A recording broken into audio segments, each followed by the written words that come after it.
dos grandes misterios dominan nuestras vidas: el dinero y el amor.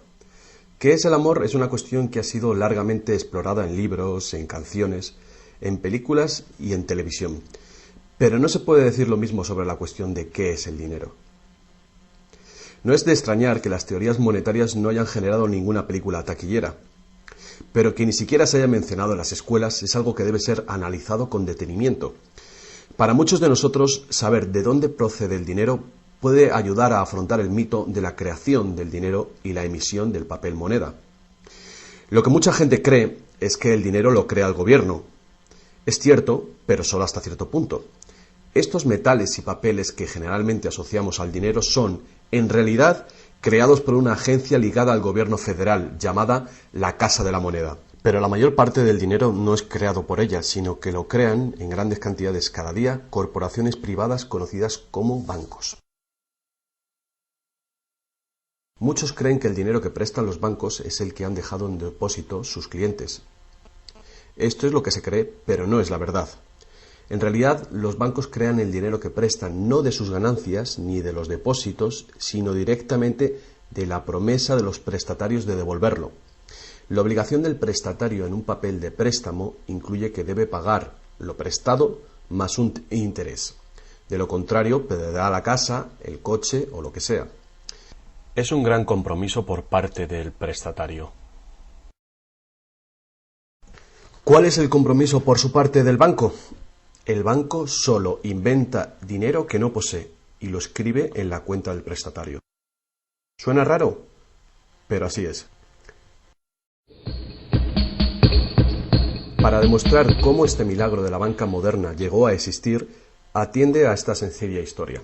Es el cuento de los Goldsmith. Hace un tiempo, casi cualquier cosa se utilizaba como dinero. Tan solo tenía que ser portable y suficiente gente tenía que tener fe en que después se podría intercambiar por cosas que todo el mundo valorara, como comida, ropa, joyas, conchas, piedras preciosas, semillas de coco, bonitas piedras e incluso plumas. Todas ellas fueron utilizadas como dinero. El oro y la plata eran atractivas, ligeras y fáciles de llevar, así que algunas culturas se especializaron en trabajar estos materiales. Los trabajadores del oro, los Goldsmith, recuerda este nombre, lo pudieron convertir fácilmente en monedas, estandarizando las unidades de oro en función de su peso y de la pureza, hasta certificarlas. Para proteger su oro, los Goldsmith necesitaban una caja fuerte, y pronto sus vecinos llegaron a su casa para pedirles que les alquilaran un espacio donde guardar su dinero y sus joyas.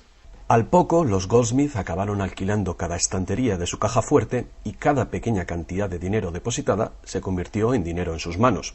El tiempo pasó y los Goldsmith hicieron una inteligente observación. Los depositantes raramente volvían a recuperar físicamente su oro, y nunca todos a la vez. Esto se debía a que usaban los cheques de los Goldsmith para comprar en el mercado como si fuera el propio oro. Este dinero de papel era mucho más eficaz que las pesadas monedas, y la cantidad podía ser simplemente escrita en lugar de la laboriosa una por una de las monedas para cada transacción. Mientras tanto, los Goldsmith crearon otro negocio. Prestaban su oro introduciendo un interés. Al tiempo que su papel moneda empezaba a ser aceptado, los prestatarios comenzaron a pedir sus préstamos en forma de estos cheques en lugar del metal. Su industria se expandió mientras más y más gente les pedía guardar su oro, lo que dio a los Goldsmith una idea todavía mejor. Sabía que muy pocos de sus depositantes sacaban su oro alguna vez, así que los Goldsmith pensaron que también podrían escribir más cheques ahora en función de los cheques del oro que habían dejado los depositantes en su cámara, además del oro de los depositantes que guardaban propiamente. Así, con tal de que devolviese el oro a los depositantes que lo desearan recuperar, nadie se daría cuenta del truco. Lo que no se sabe, no se siente. Y los Goldsmith, ahora más banqueros que artesanos, hicieron un mayor negocio del que podrían haber hecho prestando únicamente su propio dinero.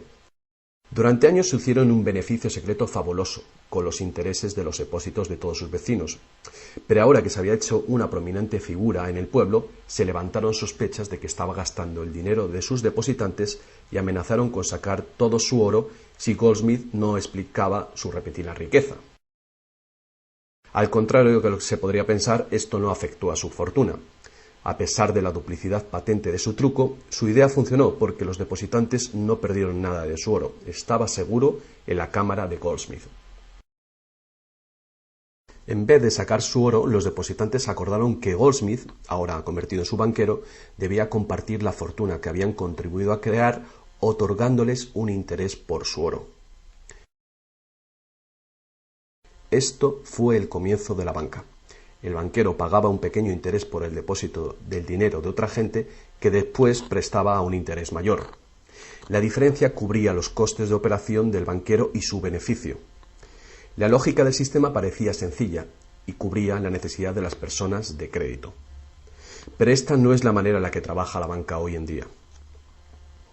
El banquero Goldsmith no estaba del todo contento con lo que ganaba, después de descontar el interés que pagaba a los depositantes, y la demanda de crédito crecía con fuerza, mientras los europeos se expandían por América. Sus préstamos estaban limitados por la cantidad de oro que permanecía en su caja. Ahí es cuando tuvo una idea todavía mejor. Como nadie sino él sabía cuánto oro había en la caja, podía hacer cheques sobre dinero que ni siquiera existía. Como los prestatarios no iban a retirar su oro con sus cheques al mismo tiempo, ¿cómo iba alguien a darse cuenta de este truco? Esta nueva cara del negocio funcionó muy bien, y el banquero se hizo inmensamente rico con los intereses de un oro que ni siquiera existía. La idea de que el banquero creaba dinero de la nada era demasiado extraordinaria para creerla. Por lo tanto, el fraude no fue descubierto por la gente durante mucho tiempo. El poder de crear dinero hizo que el banquero se sintiese prepotente, como podrás imaginar. Pero con el tiempo, la cantidad de los préstamos del banquero y su escandalosa riqueza hizo que una vez más se levantaran sospechas. Algunos clientes empezaron a reclamar su oro en lugar de la representación en papel. Los rumores se propagaron y todos los demás depositantes acudieron reclamando su oro. El juego se acabó. La marea de propietarios de cheques intentando recuperar su oro creó largas colas, y el banquero no tenía oro y plata suficiente para devolver a sus legítimos propietarios. Esto se llama el pánico de los ahorradores, y es lo que todo banquero teme que suceda. Este fenómeno puede suceder en un determinado banco, pero afecta a la confianza del público en todos los demás banqueros. Todo hubiera sido mucho más fácil si, antes que nada, se hubiera prohibido la creación del dinero desde la nada.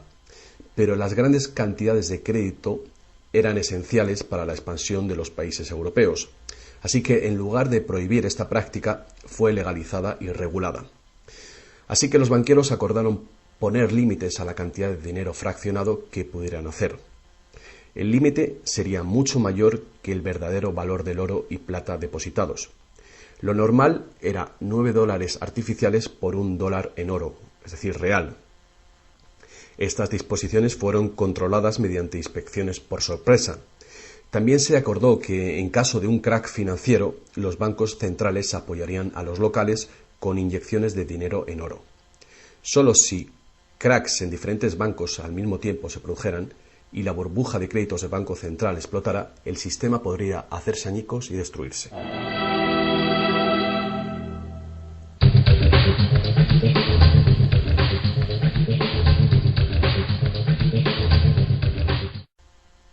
A lo largo de los años, el dinero fraccionado y su sistema integrado por un banco central regulador se ha convertido en el sistema bancario dirigente del mundo.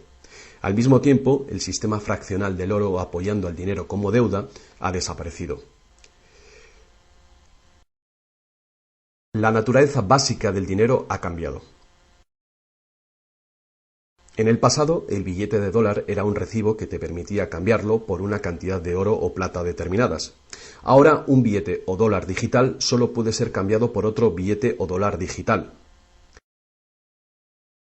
En el pasado, el crédito creado por los bancos privados solo existía en la forma de billetes de banco que la gente podía rehusar, como ahora se pueden rehusar otros cheques privados. En el presente, el crédito creado por bancos privados está legalmente aprobado que se convierta por dinero de flujo legal, es decir, los dólares, euros o libras que usualmente creemos que es dinero. El dinero de confianza, es decir, el fiat money, es dinero creado por decreto del gobierno y la ley afirma que el público debe aceptar este dinero para todo tipo de deudas, o si no, los tribunales no considerarán la obligación de pagar esa deuda. Así que ahora la cuestión es, si tanto los bancos como los gobiernos pueden crear dinero, entonces, ¿cuánto dinero existe? Antes, la cantidad total de dinero en existencia estaba limitada por la cantidad y cualidad física de esa cosa usada como dinero. Por ejemplo, para crear dinero en oro o en plata, se debía extraer una cierta cantidad de estos metales de las minas. En el presente, el dinero es literalmente creado como deuda. Se crea nuevo dinero cada vez que una persona toma un préstamo de un banco. Como resultado, el montante total del dinero que puede ser creado solo tiene un límite: el nivel total de la deuda.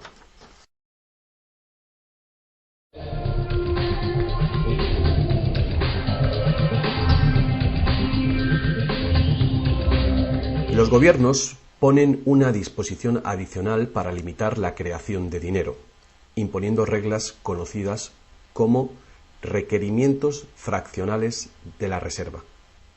Son arbitrarias en su misma esencia. Estos requerimientos varían de un país a otro y de un tiempo a otro. En el pasado se obligaba a los bancos a tener al menos $1 en oro por cada $10 creados. Hoy en día, la proporción ya no tiene relación con el dinero actualmente en depósito, sino con el dinero creado a su vez de la deuda creada sobre el dinero en depósito en el banco.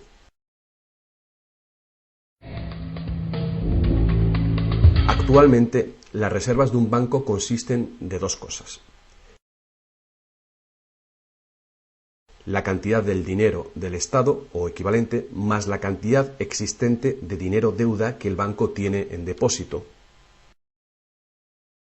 Para ilustrar esto de una manera simple, imaginemos que ha abierto un banco nuevo y todavía no tiene depósitos. Los inversores en este banco han hecho un depósito de $1.111,12. Este es el dinero existente en el Banco Central, que llamaremos principal. La proporción de dinero en reserva es de 9:1. Paso 1. Las puertas se abren y el banco da la bienvenida a su primer cliente. Necesita $10.000 para comprar un coche.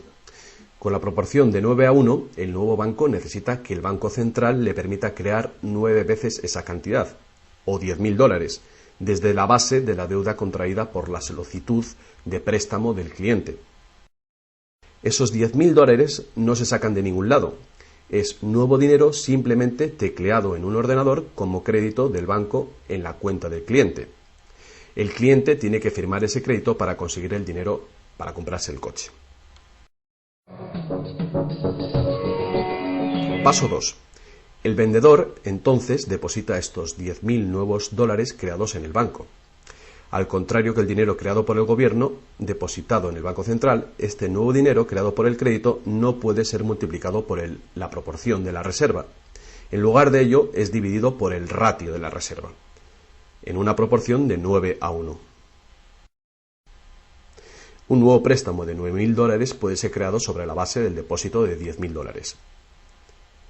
Si esos $9.000 son depositados por una tercera persona en el mismo banco que lo creó en uno diferente, se convierte en una base legal para un tercer asunto de crédito bancario, esta vez por la cantidad de $8.100. Al igual que con las muñecas rusas, cada nivel contiene un pequeño dólar dentro de otro pequeño dólar. Cada depósito contiene el potencial para otro pequeño crédito en una infinita serie decreciente. Si el dinero del préstamo creado no es depositado en el banco, el proceso se detiene.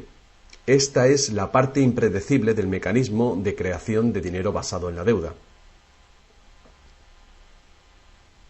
Pero lo más probable es que el nuevo dinero creado en cada paso será depositado en el banco, y el proceso de la proporción de reserva de dinero se repetirá una y otra vez hasta que los $100.000 de nuevo dinero se hayan creado dentro del sistema bancario. Todo este nuevo dinero se habrá creado enteramente desde la deuda, y el proceso entero habrá sido autorizado legalmente por el depósito inicial de $1.111,12 que todavía permanecerán en el Banco Central. Lo que resulta más ingenioso de este sistema es que los libros de contabilidad de cada banco en la cadena deben mostrar que tiene un 10% más de depósitos que de préstamos. Esto da a los bancos el incentivo de adquirir depósitos para poder hacer préstamos, apoyando la impresión común pero falsa de que los préstamos proceden de los depósitos. A menos que los sucesivos préstamos estén depositados en el mismo banco, no se podrá decir que algún banco en particular haya pasado su límite inicial de 9-1 creando deuda de la nada. De cualquier manera, el sistema bancario es un círculo cerrado. El crédito bancario que crea un banco se convierte en el depósito en otro y viceversa. En un hipotético mundo de perfectos intercambios, el efecto último sería exactamente el mismo que si todo el proceso tuviera lugar en un solo banco. Esto es, el depósito en reserva inicial de $1.111,12 permite recolectar intereses por valor de más de $100.000 que el banco nunca ha tenido.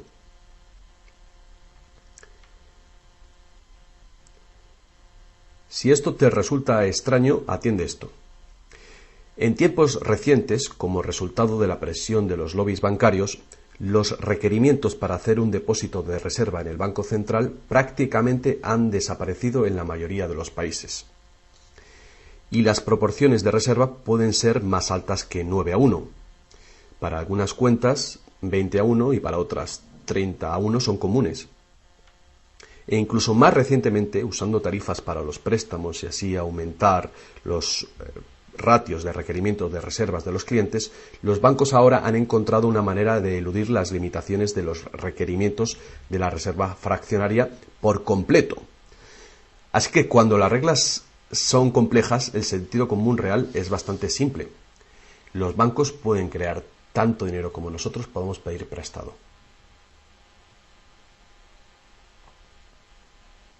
A pesar del interminable proceso de creación de dinero que hemos visto, tan solo alrededor de un 5% es el tipo de dinero creado por la Casa de la Moneda de entre todo el dinero que hay en circulación. Más del 95% de todo el dinero en el mercado hoy ha sido creado por alguien firmando una solicitud de endeudamiento con un banco. Y lo que es más, este dinero bancario de crédito es creado y destruido en grandes cantidades cada día, según se conceden nuevos préstamos y los viejos son pagados.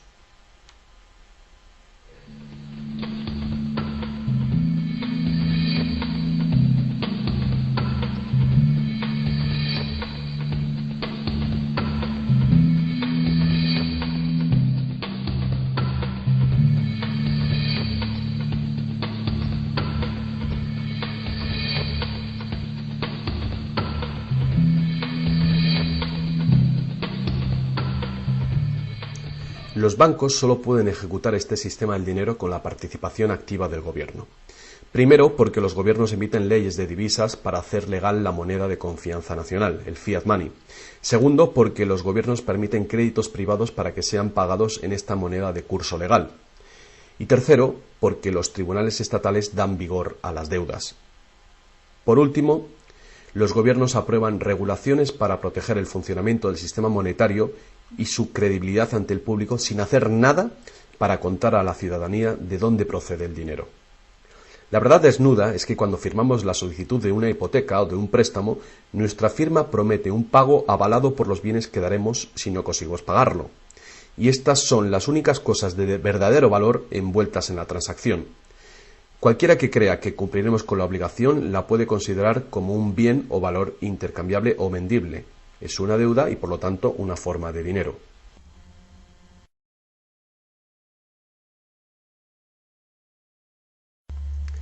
Es el dinero que el prestatario intercambia por lo que el banquero llama préstamo. Así que un préstamo en el mundo real quiere decir que el prestamista debe tener algo que prestar. Si tú necesitas un martillo, prestarte la promesa de un martillo que no existe no te va a servir para nada. Pero en el artificial mundo del dinero, un banco promete prestar un dinero que no tiene y se le permite que sea aceptado como dinero. Y nosotros lo aceptamos así.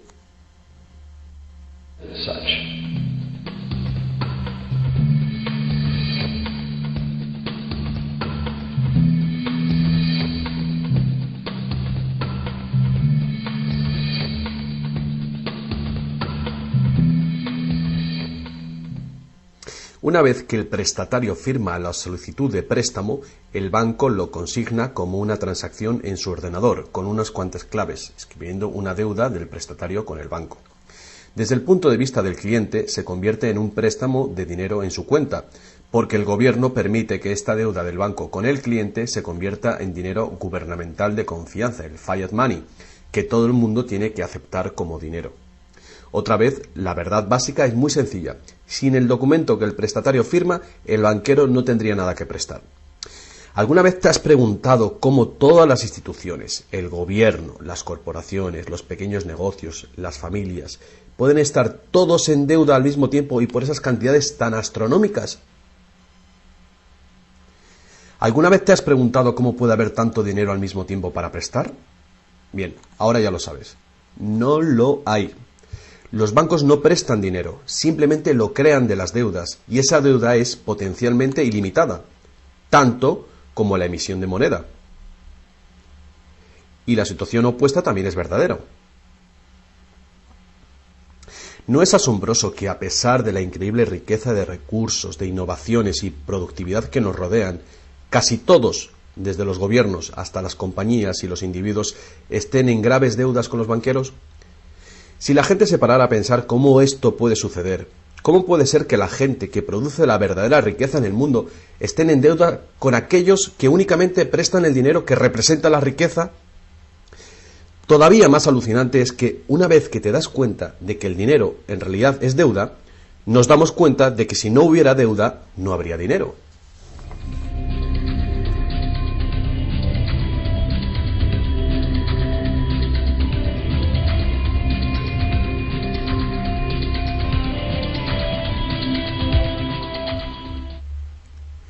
Si esto es nuevo para ti, no eres el único.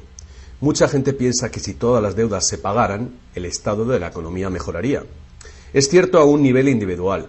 Como tenemos más dinero para gastar cuando dejamos de pagar una deuda, pensamos que si todo el mundo pagara sus deudas, habría más dinero para gastar.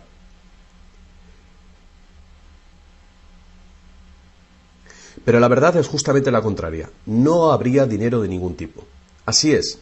Somos totalmente dependientes de renovar continuamente el nivel de crédito bancario para que haya dinero en existencia. Sin préstamos no hay dinero, que fue justamente lo que pasó durante la Gran Depresión en Estados Unidos. El suministro de dinero se cortó drásticamente, al tiempo que los suministros de préstamos se cortaban.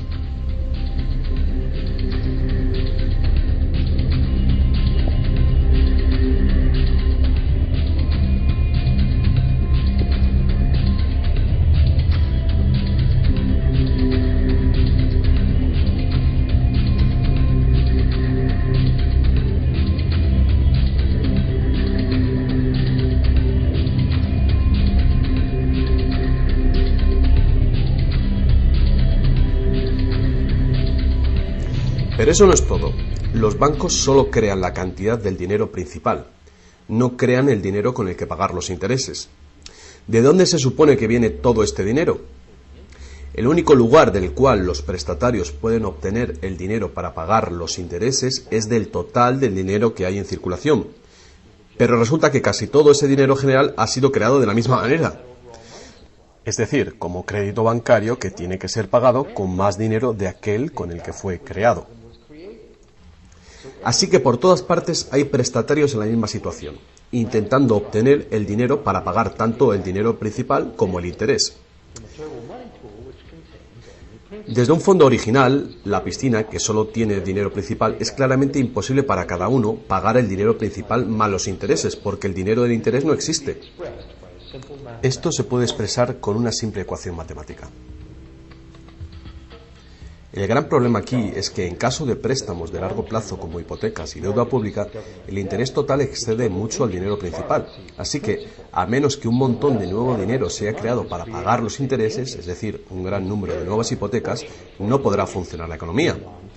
Para mantener una sociedad que funcione, la proporción de cancelaciones de deudas tiene que ser baja. Así que para conseguir esto, más y más dinero deuda tiene que ser creado para satisfacer la demanda de dinero con el fin de servir el interés de la deuda previa. Pero por supuesto, esto hace que el nivel de la deuda sea todavía mayor y que más intereses tengan que ser pagados, resultando en una escalable e imparable espiral de endeudamiento.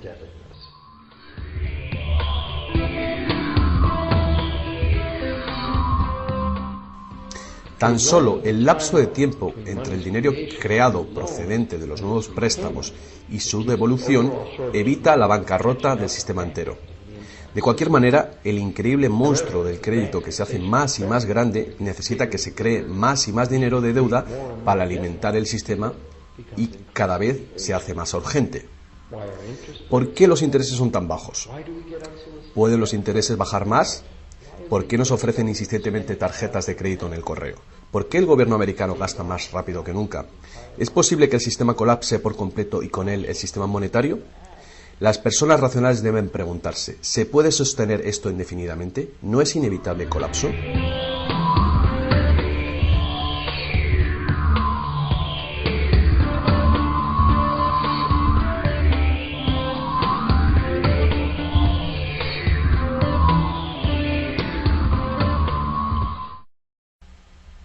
El dinero facilita la producción y el intercambio de bienes.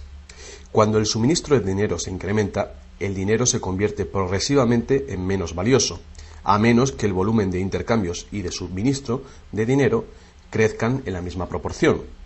Hasta que nos damos cuenta de esto, cuando escuchamos que la economía crece a un 3% por año, creemos que lo hace en una constante regular, pero no es así. El 3% de este año representa un 3% más de intercambio de bienes y servicios que hace un año, porque es un 3% del nuevo total. En vez de una línea recta como imaginamos sobre las palabras, es una curva exponencial que es cada vez más inclinada. El problema, por supuesto, es que el crecimiento perpetuo de la economía real requiere un perpetuo y escalable uso de los recursos naturales. Más y más cosas tienen que ir desde los recursos naturales hasta los basureros cada año para evitar que el sistema colapse. ¿Qué podemos hacer ante esta terrorífica situación? Una cosa, necesitamos un nuevo concepto del dinero. Es tiempo de que más gente se pregunte a sí misma y a sus gobiernos 4 preguntas muy simples. A lo largo del mundo, los gobiernos piden prestado dinero con interés a los bancos privados. La deuda del gobierno es un componente principal dentro de la deuda total. El pago de esos intereses hace que el gobierno tenga que cargar a los ciudadanos con más impuestos.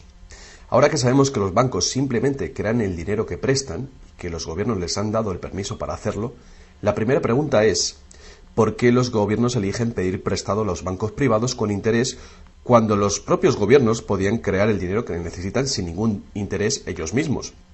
Y la segunda gran cuestión es ¿por qué se crea dinero como deuda? ¿Por qué no se crea dinero que circule permanentemente y que no tenga que ser represtado con intereses para existir? La tercera, ¿cómo puede un sistema monetario funcionar solamente con un crecimiento perpetuo y acelerado y poderse considerar una economía sostenible? ¿No es lógico que el crecimiento perpetuo y acelerado y la sostenibilidad sean incompatibles? Y finalmente, ¿qué es lo que hace que nuestro sistema económico sea tan dependiente del crecimiento perpetuo? ¿Qué es lo que necesitamos crear para que nuestra economía sea sostenible? Hubo un tiempo en el que cargar con interés al préstamo se llamaba usura y era susceptible de severas penas, incluida la muerte. Todas las grandes religiones prohibían la usura. La mayoría de los argumentos contra la práctica de la usura eran morales. Se entendía que la única función legítima del dinero era la de ser un medio de intercambio de bienes y servicios. Cualquier manera de ganar dinero procedente del dinero se consideraba labor de un parásito o de un ladrón. Sin embargo, al tiempo que aumentaban las necesidades de crédito en el comercio, el argumento moral cedió paso al razonamiento de que prestar representa riesgo y pérdida de oportunidad para quien presta, y por lo tanto, cobrar por este coste era justo. Hoy en día, estas ideas parecen triviales. Actualmente, la idea de ganar dinero del dinero se considera la mejor ocupación que hay. ¿Para qué trabajar si tu dinero puede trabajar por ti? Sin embargo, para tener un futuro sostenible, queda claro que el cobro de interés es un problema moral y práctico al mismo tiempo. Imagínate una sociedad y una economía capaces de perdurar siglos porque en lugar de acaparar sus reservas capitales de energía, se autorrestringiera según sus ingresos actuales. Ya no cosecharía más madera que crezca en el mismo periodo. Toda la energía sería renovable, solar, eólica, gravitatoria, magnética. La sociedad se sostendría dentro de los límites de sus recursos, ya que reutilizaría o reciclaría todo y la población se mantendría. Tal sociedad no podría existir si estuviera dependiente de un sistema monetario que a su vez depende del crecimiento acelerado perpetuo. Tal economía sostenible necesitaría un sistema monetario también capaz de sostenerse sin crecimiento. Digamos que todo el dinero en circulación se representa por este círculo. Además, imaginemos que los prestadores de dinero también tienen dinero verdadero para prestar. Pero si algunas personas dentro del sistema empiezan a prestar dinero cobrando interés por ello, entonces su parte del suministro total del dinero aumentaría. Y si siguen prestando todo el dinero que se devuelva, cobrando siempre interés por ello, ¿cuál sería el inevitable resultado? Ya sea oro, dinero confianza o de deuda, no importa. Los prestadores de dinero acabarían con todo el dinero. Y después todos pasaríamos a estar en quiebra y ellos acabarían con toda la propiedad real. Solo si los beneficios de prestar dinero con interés fueran equitativamente distribuidos entre la población, se podría resolver este problema. Fuertes impuestos sobre los beneficios de los bancos podrían posibilitar este equilibrio, pero entonces no habría incentivo para los bancos. Si fuéramos capaces de liberarnos de la situación actual, podríamos imaginar la banca como un servicio social sin ánimo de lucro.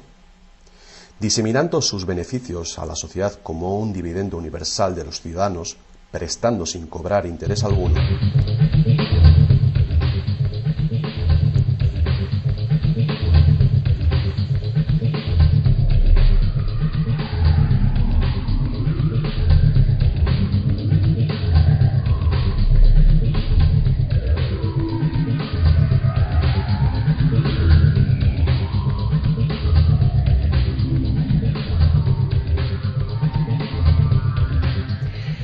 Si es la naturaleza fundamental del sistema lo que causa los problemas, correcciones al propio sistema jamás resolverán los problemas.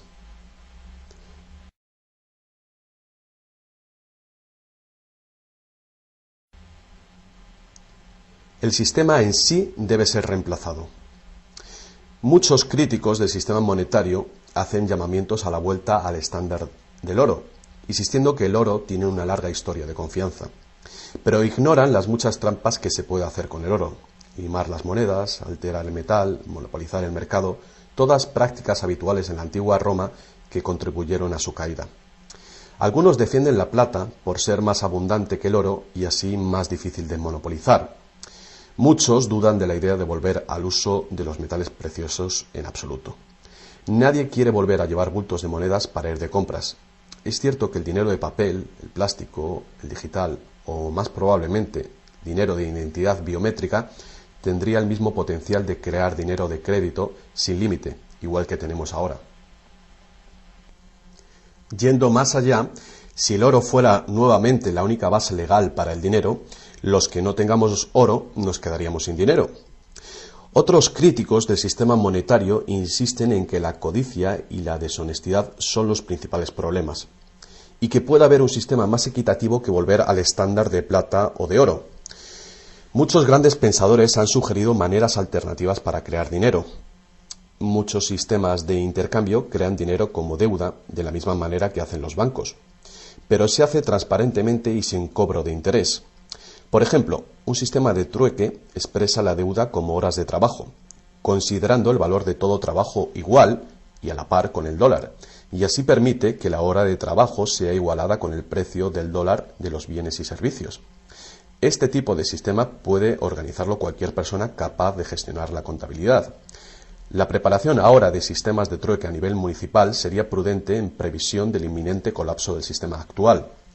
La reforma monetaria, al igual que la reforma electoral, es un tema muy polémico. Es una reforma que requiere una voluntad de cambio y de pensar fuera del cubículo habitual. La reforma monetaria, igual que la reforma electoral, no vendrá fácilmente, ya que los más privilegiados por el sistema existente actualmente harán todo lo posible para mantener sus ventajas. Ahora que hemos visto que el dinero es solo una idea y que en realidad el dinero puede ser cualquier cosa que concebimos, os presento un único sistema monetario para tu consideración. Este modelo está basado en sistemas que funcionaron bien en el pasado, sistemas en Inglaterra y en Estados Unidos que fueron destruidos por los banqueros Goldsmith con su sistema de reserva fraccional. Para crear una economía basada en dinero libre de interés, el dinero puede ser creado y gastado por el gobierno creando infraestructuras para la economía, tales como carreteras, puentes, ferrocarriles, puertos y mercados públicos. Este dinero no sería creado como deuda, sino como valor. Este valor serían las infraestructuras que pagaron con ello. Si este nuevo dinero proporciona más comercio, requiriendo su uso, no produciría inflación alguna. En el caso de que los gastos gubernamentales sí causaran devaluación o inflación, habría dos posibilidades para resolverlo. La inflación es equivalente a un impuesto plano sobre el dinero. No importa si el valor del dinero se devalúa en un 20% o si el gobierno nos quita con impuestos un 20%. El efecto en nuestro poder adquisitivo es el mismo. De esta manera, la inflación, en lugar de impuestos, podría ser políticamente aceptable con tal de que sea debidamente empleada. El gobierno podría contrarrestar la inflación recaudando impuestos y eliminando este dinero del mercado. Así reduciría el suministro de dinero y restauraría su valor. Para controlar la deflación, la caída de precios y sueldos, el gobierno sencillamente gastaría más dinero. Con la ausencia de la creación de dinero de deuda, el gobierno tendría más control del suministro del dinero del país y el público sabría a quién echar la culpa. Los gobiernos ascenderían y caerían según su capacidad para conservar el valor del dinero.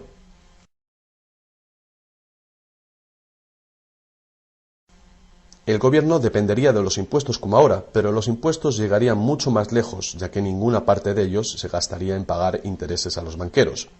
No podría haber ninguna deuda nacional si el gobierno sencillamente creara el dinero que necesita. Nuestro perpetuo servicio a los bancos pagando la deuda dejaría de existir.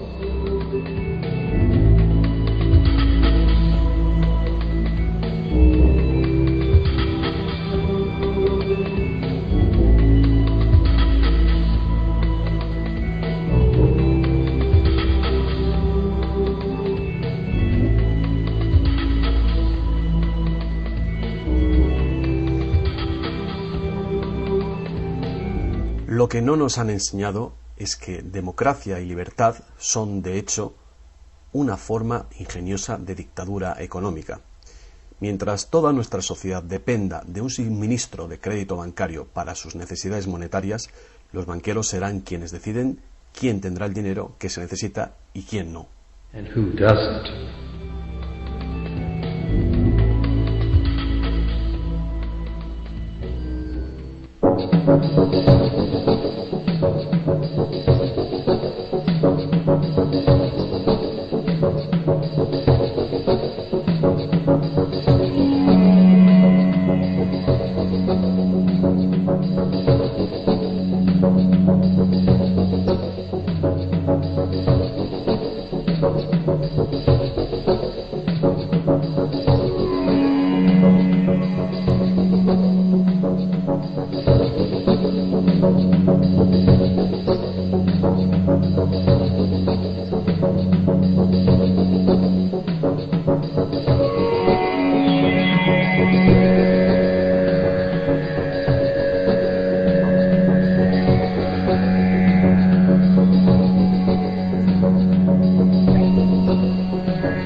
Poca gente hoy en día sabe que la historia de los Estados Unidos ha sido en su mayor parte la lucha por liberarse de los bancos europeos.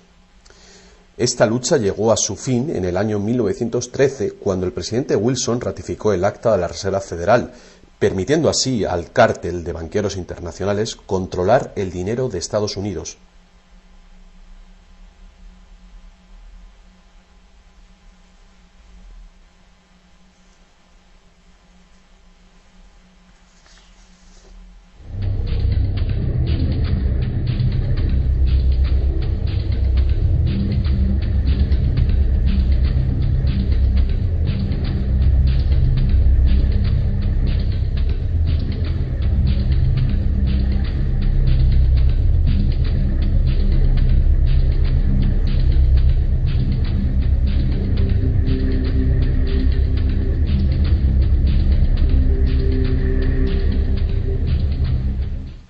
El poder de este sistema está profundamente integrado. También lo está el silencio del tema entre los medios de información y en la educación. Hace años, un primer ministro canadiense hizo una encuesta entre centenares de personas, no economistas, especialistas altamente formados y personas de a pie.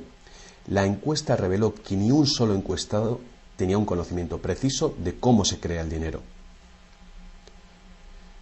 De hecho, descubrió que hasta los empleados bancarios ni siquiera habían contemplado alguna vez el asunto. ¿Y tú? Have you?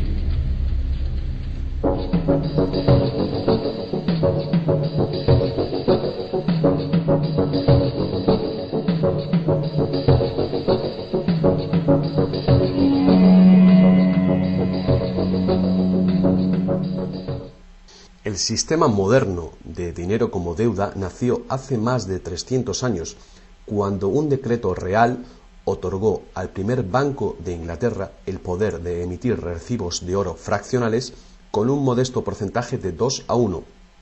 Este porcentaje fue solo el principio, el primer paso. El sistema ahora es global, crea cantidades de dinero sin límites desde la nada y tiene a casi todos los seres humanos del planeta encadenados a una cadena de deuda que nunca puede ser pagada. ¿Pudo haber ocurrido todo por accidente o es una conspiración? Evidentemente, algo muy gordo se está jugando aquí.